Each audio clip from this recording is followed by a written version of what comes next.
Good morning. I hope everybody is doing okay. It is Thursday. It is almost the weekend. I am looking forward to this weekend because my nephew and my niece are coming down. Yay. I'm so excited. Last week we spent the weekend with my daughter's family, and this weekend we get to see some of my family. So I'm excited. If you're watching live or the replay, because I know it's early, everybody's getting ready for work, but let me know what you're excited about for the weekend. I want to hear from you. I want to know what is going on, and just what you're excited for this weekend. All right, so today we're going to talk about triggered at work. So welcome back to day 3. We are doing a deep dive into how past trauma affects our work and personal lives. And today's topic is one I know a lot of us relate to: emotional triggers at work, and how to respond to them with grace instead of guilt or shame or shutting down. Have you ever overreacted to a simple email? I know I have. Felt instantly defensive during a meeting, or shut down completely after feedback. These reactions might feel irrational or embarrassing, but they are not. But they're not about that moment. They are about what the moment represents. So I'm going to repeat that. These reactions might seem irrational or embarrassing, but they're not about the moment. They're about what the moment represents for you. So here's what's really going on.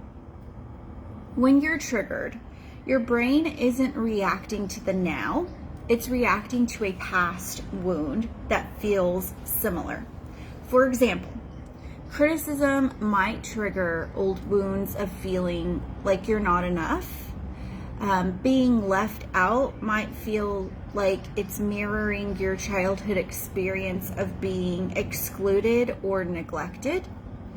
Someone raising their voice might remind you of a chaotic or abusive environment that you grew up in. This isn't weakness.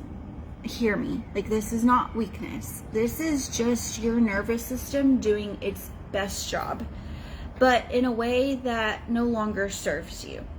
So now we're going to break down 3 ways to respond with grace instead of emotional reactivity. So what do we do?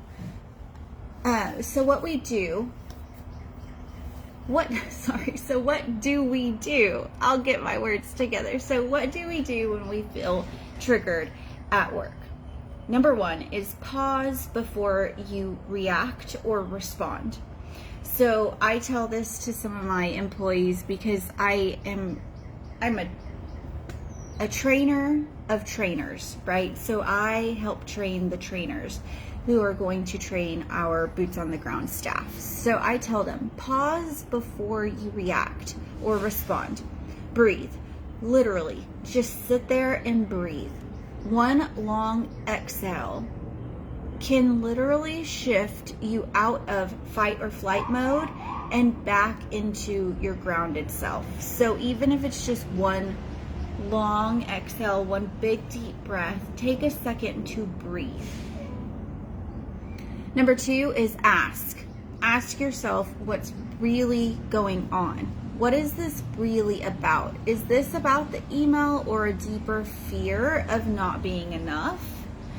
Naming it deflates the power of the trigger. So when you name what's really going on, you are able to deflate the power of that trigger. And so you're able to recognize it, give it a name, and like I always say, shame, guilt, fear fester in the dark. So bring that trigger to light, name it, and get it out of the dark. Number 3 is create a regulating ritual. So this might look like taking a quick walk around the hall, taking a quick walk around the building, telling yourself a mantra: I am enough, I am worthy, or 30 seconds in the bathroom to reset. So at my last corporate job, I had a spot in the stairwell where that was my reset moment place, and I would literally go sit in the stairwell and breathe and just let myself be for a little bit, and then I would go back to work. So having a regulating ritual is super powerful. It gives your brain a second to reset and get out of that emotion so that you can react with grace rather than react with emotional reactivity. So one of my clients used to panic anytime her boss asked to talk. After working together, after we worked together, she realized that the phrase reminded her of her emotionally unsafe childhood. Now she's able to pause and breathe and respond with power rather than panic.